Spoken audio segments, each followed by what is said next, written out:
ಪಾಠ 7 ತಿರುಳುಗನ್ನಡದ ಬೆಳ್ನುಡಿ. ಕವಿ ಮುದ್ದಣ್ಣ ಅಂದರೆ ನಂದಳಿಕೆ ಲಕ್ಷ್ಮೀನಾರಾಯಣ. 1 ಅಂಕದ ಪ್ರಶ್ನೆಗಳು. ಪ್ರಶ್ನೆ 1. ಮುದ್ದಣ್ಣ ಅರಮನೆಯಿಂದ ಬರುತ್ತಿರುವುದನ್ನು ನಿಂತು ನೋಡಿದವರು ಯಾರು? ಉತ್ತರ: ಮನೋರಮೆಯು ಮುದ್ದಣ್ಣ ಅರಮನೆಯಿಂದ ಬರುತ್ತಿರುವುದನ್ನು ನಿಂತು ನೋಡಿದಳು. ಪ್ರಶ್ನೆ 2. ಯಾವ ಕತೆ ಹೇಳಬೇಕೆಂದು ಮನೋರಮೆ ಕೇಳಿದಳು? ಉತ್ತರ: ಉಳಿದರು ಅಳಿದರು ದಾರಿ ತೋರಿಸುವಂತಹ ರಸಭರಿತವಾದ ರಾಮಾಯಣದ ಯಾವುದಾದರೊಂದು ಪ್ರಸಂಗ ಹೇಳಬೇಕೆಂದು ಕೇಳಿದಳು. ಪ್ರಶ್ನೆ 3. ಶೇಷನು ರಾಮಾಯಣದ ಕಥೆಯನ್ನು ಯಾರಿಗೆ ಹೇಳಿದನು? ಉತ್ತರ: ಶೇಷನು ಮೊದಲು ರಾಮಾಯಣದ ಕಥೆಯನ್ನು ವಾತ್ಸಾಯನನಿಗೆ ಹೇಳಿದನು. ಪ್ರಶ್ನೆ 4. ಎಂತಹ ಗದ್ಯದಲ್ಲಿ ಕತೆ ಹೇಳಬೇಕೆಂದು ಮನೋರಮೆ ಕೇಳಿದಳು? ಉತ್ತರ: ಹೃದಯಕ್ಕೆ ಆನಂದ ನೀಡುವಂಥ ಗದ್ಯದಲ್ಲಿ ಕತೆ ಹೇಳಬೇಕೆಂದು ಮನೋರಮೆ ಕೇಳಿದಳು. ಪ್ರಶ್ನೆ 5. ಮನೋರಮೆ ಬಹುಮಾನವಾಗಿ ಏನನ್ನು ಕೊಡುವೆನೆಂದಳು? ಉತ್ತರ: ಮನೋರಮೆ ಬಹುಮಾನವಾಗಿ ತನ್ನನ್ನು ತಾನು ಅರ್ಪಿಸಿಕೊಳ್ಳುವೆನೆಂದಳು. ಪ್ರಶ್ನೆ 6. ವಸುದೆಗೆ ಒಡೆಯನೆನಿಸಿದವನು ಯಾರು? ಉತ್ತರ: ವಸುದೆಗೆ ಒಡೆಯನೆನಿಸಿದವನು ಶ್ರೀರಾಮಚಂದ್ರ. ಪ್ರಶ್ನೆ 7. ಕನ್ನಡವು ಕಸ್ತೂರಿಯಲ್ಲವೇ ಎಂದವರಾರು? ಉತ್ತರ: ಮನೋರಮೆಯು ಕನ್ನಡವು ಕಸ್ತೂರಿಯಲ್ಲವೇ ಎಂದು ಹೇಳಿದಳು. 2 ಅಂಕದ ಪ್ರಶ್ನೆಗಳು. ಪ್ರಶ್ನೆ 1. ಮುದ್ದಣ್ಣನನ್ನು ಮನೋರಮೆ ಹೇಗೆ ಉಪಚರಿಸಿದಳು? ಉತ್ತರ: ದೂರದಿಂದಲೇ ಪತಿ ಬರುವುದನ್ನು ಕಂಡ ಮನೋರಮೆ ಎದ್ದು ಆತನನ್ನು ಎದುರುಗೊಂಡು ಕೈಕಾಲು ತೊಳೆದುಕೊಳ್ಳುವುದಕ್ಕೆ ನೀರು ಕೊಟ್ಟು ಮನೆಯೊಳಗೆ ಕರೆದುಕೊಂಡು ಹೋಗಿ ಮನೆ ಇತ್ತು ಕುಡಿಯಲು ಹಾಲನ್ನು, ತಿನ್ನಲು ರುಚಿಕರವಾದ ಹಣ್ಣುಗಳನ್ನು ಮಾತ್ರವಲ್ಲದೆ ರಸವತ್ತಾದ ಕಂಪು ಭರಿತ ತಾಂಬೂಲವನ್ನು ನೀಡಿ ಉಪಚರಿಸಿದಳು. ಪ್ರಶ್ನೆ 2. ಮನೋರಮೆ ಕತೆ ಹೇಳೆಂದು ಕೇಳಲು ಕಾರಣವೇನು? ಉತ್ತರ: ಹಗಲಿರುಳು ಒಂದೇ ಸಮನೆ ಸುರಿಯುತ್ತಿರುವ ಈ ಜಡಿಮಳೆಯಿಂದಾಗಿ ಹಗಲು ಬಹಳ ದೀರ್ಘವಾಗಿ ಕಾಣಿಸುತ್ತಿದೆ. ಮನಸ್ಸಿಗೆ ಬೇಸರವಾಗಿದೆ. ಆದ್ದರಿಂದ ಯಾವುದಾದರೂ ನಲ್ಗತೆಯನ್ನು ಹೇಳು ಎಂದು ಕೇಳಿದಳು. ಪ್ರಶ್ನೆ 3. ಕಥೆಯನ್ನು ಯಾವ ರಸಗಳಲ್ಲಿ ಹೇಳಲೆಂದು ಮುದ್ದಣ್ಣ ಕೇಳಿದನು? ಉತ್ತರ: ಮನೋರಮೆಯು ಹಗಲಿರುಳು ಒಂದೇ ಸಮನೆ ಸುರಿಯುತ್ತಿರುವ ಈ ಜಡಿಮಳೆಯಿಂದಾಗಿ ಮನಸ್ಸಿಗೆ ಬೇಸರವಾಗಿದೆ. ಯಾವುದಾದರೂ ಒಂದು ಕಥೆಯನ್ನು ಹೇಳು ಎಂದಾಗ ಮುದ್ದಣ್ಣನು ಅಷ್ಟೇ ತಾನೇ, ಯಾವ ಕತೆ ಹೇಳಲಿ? ಭೋಜ ಪ್ರಬಂಧವೋ, ವಿಕ್ರಮ ವಿಜಯವೋ, ಮಹಾವೀರ ಚರಿತೆಯೋ ಎಂದಾಗ ಇವುಗಳಲ್ಲಿ ನನಗೆ ಆಸಕ್ತಿ ಇಲ್ಲ. ಉಳಿದರು ಅಳಿದರು ದಾರಿ ತೋರಿಸುವಂತಹ ರಸಭರಿತವಾದ ಕತೆ ಹೇಳು ಎನ್ನುತ್ತಾಳೆ. ಆಗ ಮುದ್ದಣ್ಣನು, ನಿನಗೆ ಯಾವ ರಸ ಇಷ್ಟ? ಶೃಂಗಾರ ರಸವೇ, ವೀರರಸವೇ, ಹಾಸ್ಯರಸವೇ ಎಂದು ಕೇಳಿದನು. ಪ್ರಶ್ನೆ 4. ಯಾವ ದಾಟಿಯಲ್ಲಿ ಕಥೆಯನ್ನು ಹೇಳೆಂದು ಮನೋರಮೆ ಕೇಳಿದಳು? ಉತ್ತರ: ಮುದ್ದಣ್ಣನು ಪದ್ಯದಲ್ಲಿ ಕತೆ ಹೇಳಲೋ, ಗದ್ಯದಲ್ಲಿ ಕತೆ ಹೇಳಲೋ ಎಂದು ಕೇಳಿದಾಗ ಪದ್ಯದಲ್ಲಿ ಬೇಡ, ಹೃದಯಕ್ಕೆ ಹತ್ತಿರವಾದ ಗದ್ಯದಲ್ಲೇ ಕತೆ ಹೇಳು ಎಂದು ಕೇಳಿದಳು.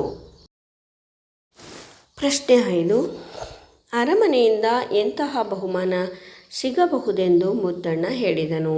ಉತ್ತರ: ಕತೆ ಹೇಳಲು ಆರಂಭಿಸುವ ಮುನ್ನ ಮುದ್ದಣ್ಣನು ಮನೋರಮೆಯಲ್ಲಿ, ಇಂಥ ನಲ್ಗತೆಯನ್ನು ಹೇಳಿದರೆ ಅರಮನೆಯಲ್ಲಿ ರತ್ನದ ಕಡಗವನ್ನು, ಚಿನ್ನದ ಕಂಠೀಹಾರವನ್ನು ಕೊಡುತ್ತಾರೆ. ಆದರೆ ನೀನು ನನಗೆ ಏನು ಕೊಡುವೆ ಎಂದು ಹೇಳಿದನು. ಪ್ರಶ್ನೆ 6. ನೀರಿಳಿಯದ ಗಂಟಲಲ್ಲಿ ಕಡುಬನ್ನು ತುರುಕಿದಂತಾಯಿತು ಎಂದು ಮನೋರಮೆ ಹೇಳಿದ್ದೇಕೆ? ಉತ್ತರ: ಮುದ್ದಣ್ಣ ಕಥೆಯನ್ನು ಸ್ವಸ್ತಿ ಶ್ರೀಮತ್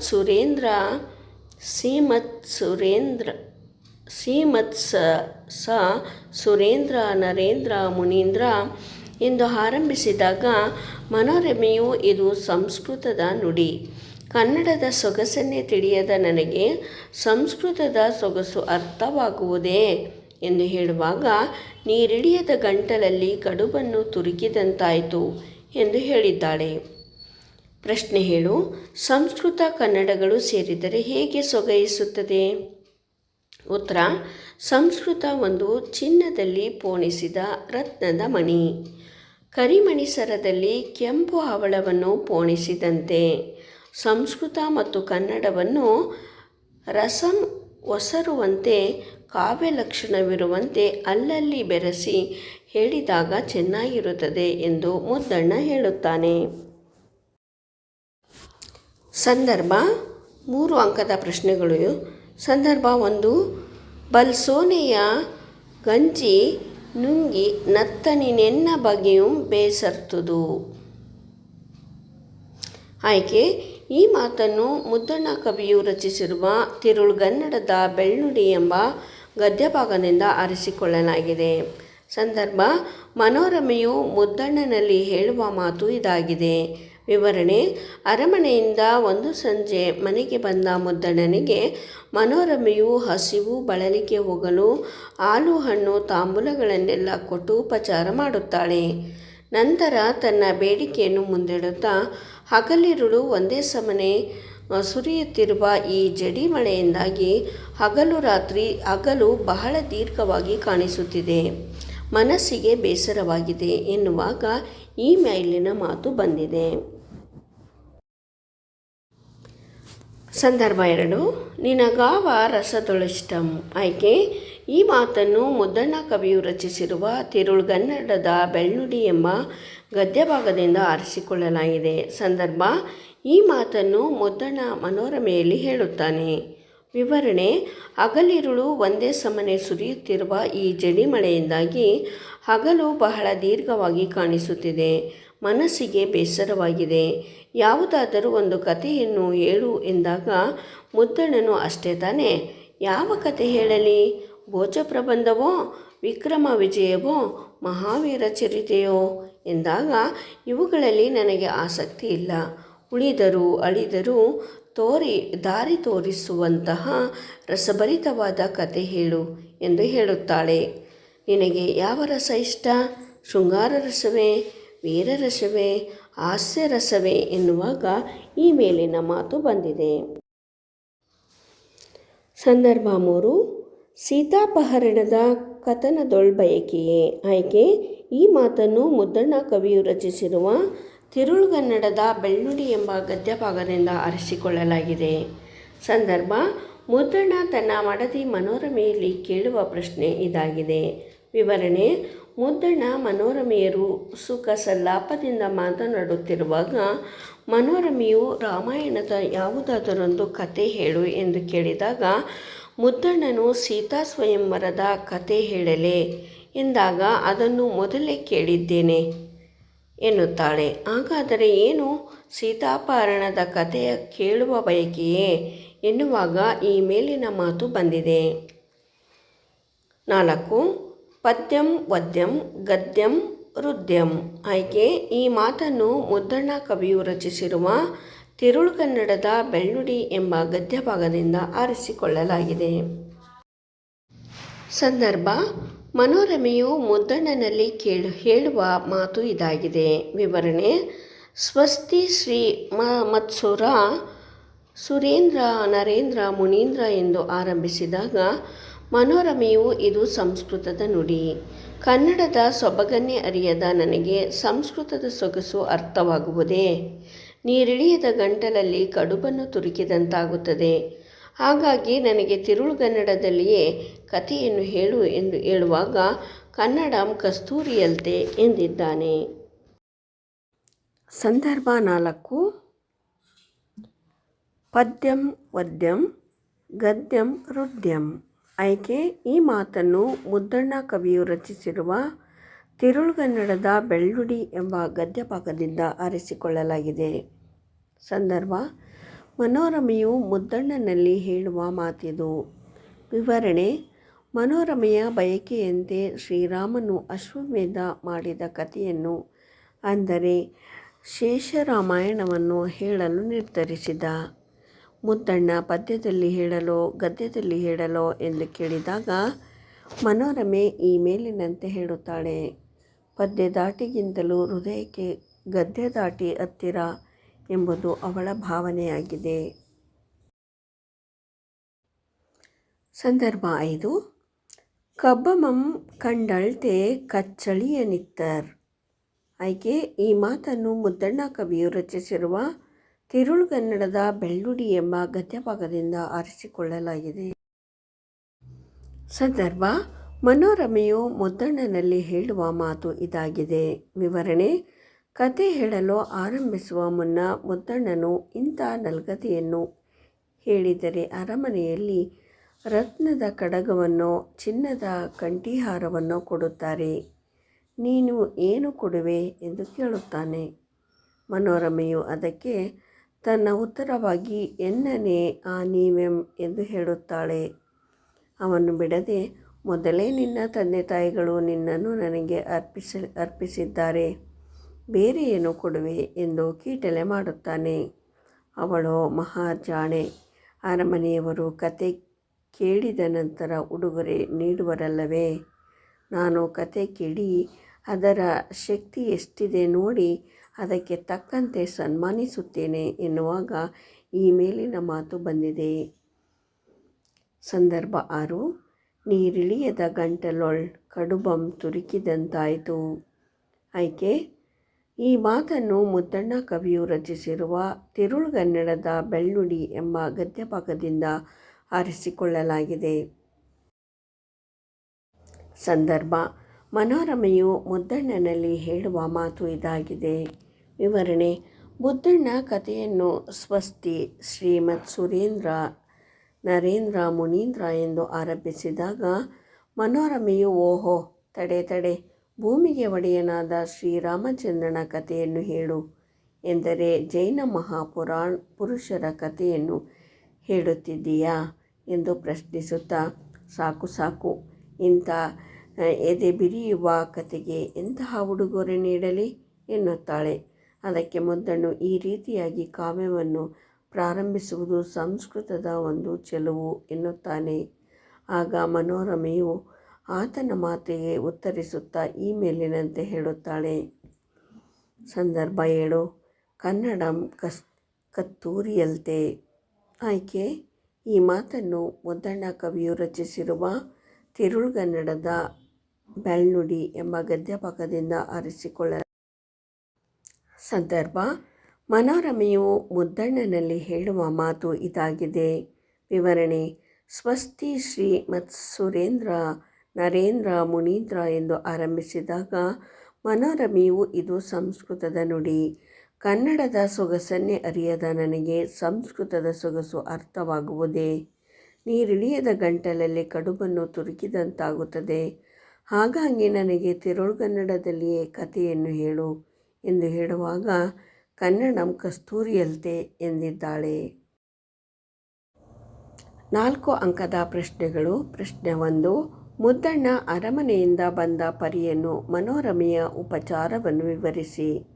ಉತ್ತರ ಕಾಡು ನಾಡುಗಳಲ್ಲೆಲ್ಲ ಸುಂದರವಾಗಿ ಮನೋಹರವಾಗಿ ಕಾಣಿಸುತ್ತಿದ್ದಂತಹ ಮಳೆಗಾಲದ ಒಂದು ದಿನ ಸಂಜೆಯ ಹೊತ್ತಿನಲ್ಲಿ ಕವಿಗಳ ವಲ್ಲಭ ಕವಿ ಗುರು ಎನಿಸಿಕೊಂಡ ಮುದ್ದಣ್ಣನು ರಾಜನ ಸಭೆಯನ್ನು ಮುಗಿಸಿಕೊಂಡು ಅರಮನೆಯಿಂದ ಹೊರಟು ನಡೆಯುತ್ತಾ ಪಕ್ಕದ ಬೀದಿಯನ್ನು ಬಳಸಿಕೊಂಡು ಮುನ್ನಡೆಯುತ್ತಾ ತನ್ನ ಮನೆಯ ಕಡೆಗೆ ಬರುತ್ತಾನೆ. ಆತನ ಬರುವಿಕೆಯನ್ನು ದೂರದಿಂದಲೇ ಗಮನಿಸಿದ ಆತನ ಮಡದಿ ಮನೋರಮೆಯು ತಾನು ಕೂತಲ್ಲಿಂದ ಎದ್ದು ಪತಿಯನ್ನು ಎದುರುಗೊಂಡು ಕಾಲು ತೊಳೆಯಲು ನೀರನ್ನು ಕೊಟ್ಟು ನಂತರ ಆತನ ಕೈಯನ್ನು ಹಿಡಿದು ಒಳಮನೆಗೆ ಕರೆದುಕೊಂಡು ಬಂದು ಮಣೆಯಿಟ್ಟು ಕುಳ್ಳಿರಿಸಿ ತಿನ್ನಲು ರುಚಿಕರವಾದ ಹಣ್ಣನ್ನು ಕೆನೆಭರಿತವಾದ ಹಾಲನ್ನು ಕುಡಿಯಲು ಕೊಟ್ಟಳು. ಜೊತೆಯಲ್ಲಿ ರಸವತ್ತಾದ ಕಂಪುಭರಿತ ತಾಂಬೂಲವನ್ನು ಕೂಡ ಸವಿಯಲು ಕೊಡುತ್ತಾಳೆ. ಆಕೆಯ ಉಪಚಾರದಿಂದ ಮುದ್ದಣ್ಣನ ಹಸಿವು ಬಳಲಿಕೆಯು ನಿವಾರಣೆಯಾಯಿತು. ಹೀಗೆ ಸುಖ ಸಂತೋಷದಿಂದ ಪತಿ ಪತ್ನಿಯರು ಕಾಲ ಕಳೆಯುತ್ತಿದ್ದರು. ಪ್ರಶ್ನೆ 2 ಒಳ್ಳೆಯದೊಂದು ಕತೆ ಹೇಳಬೇಕೆಂದಾಗ ಮುದ್ದಣ್ಣನ ಪ್ರತಿಕ್ರಿಯೆ ಏನು? ಉತ್ತರ ಮನೋರಮೆಯು ಮುದ್ದಣ್ಣನನ್ನು ಉಪಚರಿಸುತ್ತಾ ತಾಂಬೂಲವನ್ನು ನೀಡುತ್ತಾ ಮೊದಲು ಪತಿಯ ಬಳಲಿಕೆಯನ್ನು ನಿವಾರಿಸುತ್ತಾಳೆ. ಆಮೇಲೆ ತನ್ನ ಮನದ ಬಯಕೆ ಈಡೇರಿಸಿಕೊಳ್ಳಲು ಮುಂದಾಗುತ್ತಾಳೆ. ಮನೋರಮೆ, ಮುದ್ದಣ್ಣನಲ್ಲಿ ಹಗಲಿರುಳು ಒಂದೇ ಸಮನೆ ಸುರಿಯುತ್ತಿರುವ ಈ ಜಡಿಮಳೆಯಿಂದಾಗಿ ಮನಸ್ಸಿಗೆ ಬೇಸರವಾಗಿದೆ. ಹಾಗಾಗಿ ಯಾವುದಾದರೂ ಒಂದು ಕಥೆಯನ್ನು ಹೇಳು ಎನ್ನುತ್ತಾಳೆ. ಆಕೆಯ ಉಪಚಾರದಿಂದ ಸಂತೃಪ್ತನಾದ ಮುದ್ದಣ್ಣನು, ಅಷ್ಟೇ ತಾನೇ, ಯಾವ ಕತೆ ಹೇಳಲಿ? ಭೋಜಪ್ರಬಂಧವೋ, ವಿಕ್ರಮ ವಿಜಯವೋ, ಮಹಾವೀರ ಚರಿತೆಯೋ ಎಂದಾಗ, ಇವುಗಳಲ್ಲಿ ನನಗೆ ಆಸಕ್ತಿ ಇಲ್ಲ. ಉಳಿದರೂ ಅಳಿದರೂ ದಾರಿ ತೋರಿಸುವ ರಸಭರಿತವಾದ ಕತೆ ಹೇಳು ಎಂದು ಕೇಳುತ್ತಾಳೆ. ಆಗ ಮುದ್ದಣ್ಣನು, ನಿನಗೆ ಯಾವ ರಸದಲ್ಲಿ ಕತೆ ಹೇಳಲಿ? ಶೃಂಗಾರ, ಹಾಸ್ಯ, ವೀರರಸಗಳೇ ಎಂದು ಕೇಳಿದನು. ಅದಕ್ಕೆ ಆಕೆ, ಯಾವ ರಸದಲ್ಲಿ ಎಂದರೆ ನವರಸಗಳು ಒಂದಾಗಿರುವ ಕತೆ ಹೇಳು ಎನ್ನುತ್ತಾಳೆ. ಹಾಗಾದರೆ ಯಾವ ಕತೆ ಎಂದಾಗ, ರಾಮಾಯಣದೊಳ್ ಏನಾನು ಒಂದು ಎಂದಾಗ, ಹಾಗೆಯೇ ಆಗಲಿ ಎಂದ ಮುದ್ದಣ್ಣನು. ಸೀತಾ ಸ್ವಯಂವರದ ಕತೆ ಹೇಳಲೆ ಎಂದಾಗ, ಅದನ್ನು ಮೊದಲೇ ಕೇಳಿದ್ದೇನೆ ಎನ್ನುತ್ತಾಳೆ. ಹಾಗಾದರೆ ಏನು, ಸೀತಾಪಹರಣದ ಕತೆ ಕೇಳುವ ಬಯಕೆಯೇ ಎಂದಾಗ ತಾನು ಒಲ್ಲೆ ಎನ್ನುತ್ತಾಳೆ. ಹಾಗಾದರೆ ಬೇರೆ ಯಾವ ಸುಂದರ ಕಥೆಯನ್ನು ಹೇಳಲಿ ಎಂದಾಗ, ಇದೇಕೆ ಹೀಗೆ ಹೇಳುತ್ತಿದ್ದೀರಿ? ನಾಡಿನಲ್ಲಿ ಎಷ್ಟೋ ರಾಮಾಯಣದ ಕಥೆಗಳಿವೆ. ಅದರಲ್ಲಿ ನೀವು ಕೇಳ್ದು ಅರಿತಿರುವ ಒಂದು ಒಳ್ಳೆಯ ಕಥೆಯನ್ನು ಹೇಳಿ ಎಂದಾಗ, ಮುದ್ದಣ್ಣನು, ಯಾವುದಾಗಬಹುದು ಎಂದು ನೀನೇ ಒಂದನ್ನು ಆಯ್ದುಕೊಂಡು ಹೇಳು ಎನ್ನುತ್ತಾನೆ. ಆಗ ಮನೋರಮೆಯು, ಶ್ರೀರಾಮನು ಅಶ್ವಮೇಧ ಯಾಗವನ್ನು ಕೈಗೊಂಡನಂತಲ್ಲ, ಆ ಕಥೆಯೇ ಹೇಳಿ ಎಂದಾಗ, ಶೇಷರಾಮಾಯಣದ ಕಥೆಯೇ ಆಗಬಹುದು ಎನ್ನುತ್ತಾ ಮುದ್ದಣ್ಣನು ಆಕೆಯ ಮಾತಿಗೆ ಉತ್ತರವಾಗಿ, ಈ ಕಥೆಯನ್ನು ಮೊದಲು ಶೇಷನು ವಾತ್ಸಾಯನನಿಗೆ ಹೇಳಿದನು ಎನ್ನುತ್ತಾನೆ. ಯಾವ ಧಾಟಿಯಲ್ಲಿ ಹೇಳಲಿ, ಪದ್ಯದಲ್ಲೋ ಅಥವಾ ಗದ್ಯದಲ್ಲೋ ಎಂದಾಗ, ಆಕೆ ಪ್ರತಿಕ್ರಿಯಿಸುತ್ತಾ, ಹೃದಯಕ್ಕೆ ಹತ್ತಿರವಾದ ಗದ್ಯದಲ್ಲೇ ಆಗಬಹುದು ಎನ್ನುತ್ತಾಳೆ. ಮುದ್ದಣ್ಣ ತನ್ನ ಸಲ್ಲಾಪವನ್ನು ಮುಂದುವರಿಸುತ್ತಾ, ಅದು ಹಾಗಿರಲಿ. ಅರಮನೆಯಲ್ಲಿ ಈ ರೀತಿಯ ನಲ್ಗತೆಯನ್ನು ಹೇಳಿದರೆ ರತ್ನದ ಕಡಗವನ್ನು, ಚಿನ್ನದ ಸರವನ್ನು ಉಡುಗೊರೆಯಾಗಿ ನೀಡುತ್ತಾರೆ. ನೀನು ಏನನ್ನು ಕೊಡುತ್ತೀಯಾ ಎಂದು ಆಕೆಯನ್ನು ಕೀಟಲೆಗೆಯುತ್ತಾ ಆತ ಪ್ರತಿಕ್ರಿಯಿಸುತ್ತಾನೆ. ಪ್ರಶ್ನೆ 3. ಎಂತಹ ತಿರುಳುಗನ್ನಡದಲ್ಲಿ ಕಥೆಯನ್ನು ಹೇಳುವುದಾಗಿ ಮುದ್ದಣ್ಣ ಹೇಳಿದನು? ಉತ್ತರ: ಮುದ್ದಣ್ಣ ಕಥೆಯನ್ನು ಸ್ವಸ್ತಿ ಮತ್ಸುರೇಂದ್ರ ನರೇಂದ್ರ ಮುನೀಂದ್ರ ಎಂದು ಆರಂಭಿಸಿದಾಗ, ಮನೋರಮೆಯು, ಓಹೋ, ತಡೆ, ಭೂಮಿಗೆ ಒಡೆಯನಾದ ಶ್ರೀರಾಮಚಂದ್ರನ ಕಥೆಯನ್ನು ಹೇಳು ಎಂದರೆ ಜೈನ ಮಹಾಪುರುಷರ ಕಥೆಯನ್ನು ಹೇಳುತ್ತಿದ್ದೀಯಾ ಎಂದು ಪ್ರಶ್ನಿಸುತ್ತಾ, ಸಾಕು, ಇಂಥ ಎದೆ ಬಿರಿಯುವ ಕಥೆಗೆ ಎಂತಹ ಉಡುಗೊರೆ ನೀಡಲಿ ಎನ್ನುತ್ತಾಳೆ. ಆಗ ಮುದ್ದಣ್ಣನು ಪ್ರತಿಕ್ರಿಯಿಸುತ್ತಾ, ಈ ರೀತಿಯಾಗಿ ಕಾವ್ಯವನ್ನು ಪ್ರಾರಂಭಿಸುವುದು ಸಂಸ್ಕೃತದ ಒಂದು ಚೆಲುವು ಎನ್ನುತ್ತಾನೆ. ಆಗ ಮನೋರಮೆಯು ಆತನ ಮಾತಿಗೆ ಉತ್ತರವಾಗಿ, ಒಳ್ಳೆದೊಳ್ಳೆದು, ನೀರಿಳಿಯದ ಗಂಟಲೊಳ್ ಕಡುಬಂ ತುರುಕಿದಂತಾಯಿತು. ಕನ್ನಡದ ಸೊಗಸನ್ನೇ ಅರ್ಥ ಮಾಡಿಕೊಳ್ಳುವಷ್ಟು ಸಮರ್ಥಳು ನಾನಲ್ಲ. ಅಂತಹದರಲ್ಲಿ ಸಂಸ್ಕೃತದ ಸೊಗಸನ್ನು ಹೇಳುವುದೇ? ಆಗ ಮುದ್ದಣ್ಣನು, ಹಾಗಾದರೆ ಇನ್ನು ಯಾವ ರೀತಿಯಲ್ಲಿ ಹೇಳಲಿ ಎಂದಾಗ, ಮನೋರಮೆಯು, ಕನ್ನಡವು ಕಸ್ತೂರಿಯಂತೆ ಅಲ್ಲವೇ? ಆದ್ದರಿಂದ ಕಥೆಯನ್ನು ತಿರುಳುಗನ್ನಡದ ಬೆಳ್ನುಡಿಯಲ್ಲಿ ಸಾರವನ್ನು ಮಾತ್ರ ಹೇಳು ಎನ್ನುತ್ತಾಳೆ. ಆಗ ಮುದ್ದಣ್ಣನು, ಸಂಸ್ಕೃತ ಒಂದು ಚಿನ್ನದಲ್ಲಿ ಪೋಣಿಸಿದ ರತ್ನದ ಮಣಿ, ಕರಿಮಣಿ ಸರದಲ್ಲಿ ಕೆಂಪು ಹವಳವನ್ನು ಪೋಣಿಸಿದಂತೆ. ಸಂಸ್ಕೃತ ಮತ್ತು ಕನ್ನಡವನ್ನು ರಸಂ ಒಸರುಂ ಕಾವ್ಯ ಲಕ್ಷಣವಿರುವಂತೆ ಅಲ್ಲಲ್ಲಿ ಬೆರೆಸಿ ಹೇಳಿದಾಗ ಚೆನ್ನಾಗಿರುತ್ತದೆ ಎಂದು ಮುದ್ದಣ್ಣ ಹೇಳುತ್ತಾನೆ. ಪ್ರಶ್ನೆ 4. ಮುದ್ದಣ್ಣ ಮನೋರಮೆಯರ ಸಂವಾದ ಸ್ವಾರಸ್ಯವನ್ನು ವಿವರಿಸಿ. ಉತ್ತರ: ಕನ್ನಡ ಸಾಹಿತ್ಯ ಸೌರಭದಲ್ಲಿಯೇ ಮುದ್ದಣ್ಣ ಮನೋರಮೆಯರ ಸಂವಾದ ಬಹಳ ಸ್ವಾರಸ್ಯಕರವಾದ ಘಟ್ಟವಾಗಿದೆ. ಅರಮನೆಯಿಂದ ಬಂದ ಪತಿಯನ್ನು ಉಪಚರಿಸುತ್ತಾ, ಬಗೆಯು ಬೇಸರ್ತುದು, ಏನಾನು ಒಂದು ನಲ್ಗತೆಯಂ ಪೇಡ ಎಂದಾಗ, ಪ್ರಾಣೇಶ್ವರಿ, ತಡೆಯಂ, ಇನ್ನಿತೊಂದು ಬಯಕೆ ತಲೆದೋರೆ. ಆವಾಗಹನಂ ಎಂದು ಹೇಳುವಾಗ ಸೀತಾಪಹರಣದ ಕಥೆಯ ಹೇಳುವ ಬಯಕೆಯೇ ಎಂದಾಗ ಆನೊಲ್ಲೆಂ ಎನ್ನುತ್ತಾಳೆ. ಮೇನ್ ಆವ ನಲ್ಗತೆಯೆಂಪೇಳ್ವೆನೋ ಎಂದು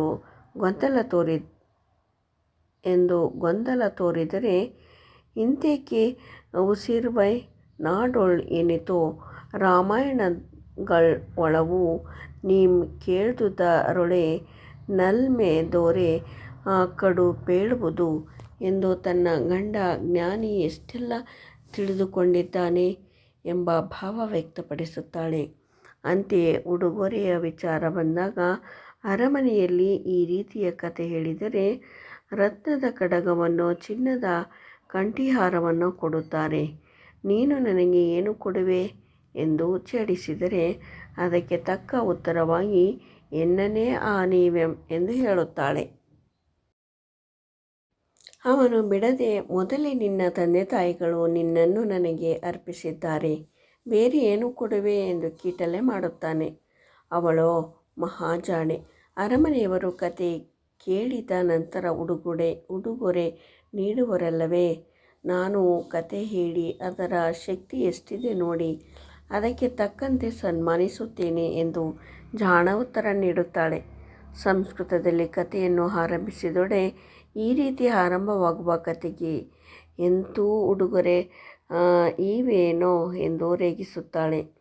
ಅಲ್ಲದೆ ನೀರಿಳಿಯದ ಗಂಟಲಲ್ಲಿ ಕಡುಬನ್ನು ತುರುಕಿದಂತೆ ಆಯಿತು. ಸರಳವಾಗಿ ತಿಳಿಗನ್ನಡದಲ್ಲಿ ಕತೆ ಹೇಳು ಎಂದು ಕನ್ನಡ ಪ್ರೇಮ ವ್ಯಕ್ತಪಡಿಸುತ್ತಾಳೆ. ಇವರಿಬ್ಬರ ಸಂವಾದದಲ್ಲಿ ಪತಿ ಪತ್ನಿಯರ ನಡುವಿನ ಸಲ್ಲಾಪ, ಒಬ್ಬರನ್ನೊಬ್ಬರು ರೇಗಿಸುವ, ಕೆಣಕುವ, ಮೆಚ್ಚುವ ಭಾವಗಳು ಕಣ್ಣೆದುರು ತೇಲಿ ಹೋಗುತ್ತದೆ. ಈ ವಿಡಿಯೋ ನಿಮಗೆ ಉಪಯೋಗಕ್ಕೆ ಬಂದಿದ್ದಲ್ಲಿ ಲೈಕ್ ಮಾಡಿ, ಶೇರ್ ಮಾಡಿ, ಸಬ್ಸ್ಕ್ರೈಬ್ ಮಾಡಿ. ನೋಡಿದ್ದಕ್ಕೆ ಧನ್ಯವಾದಗಳು.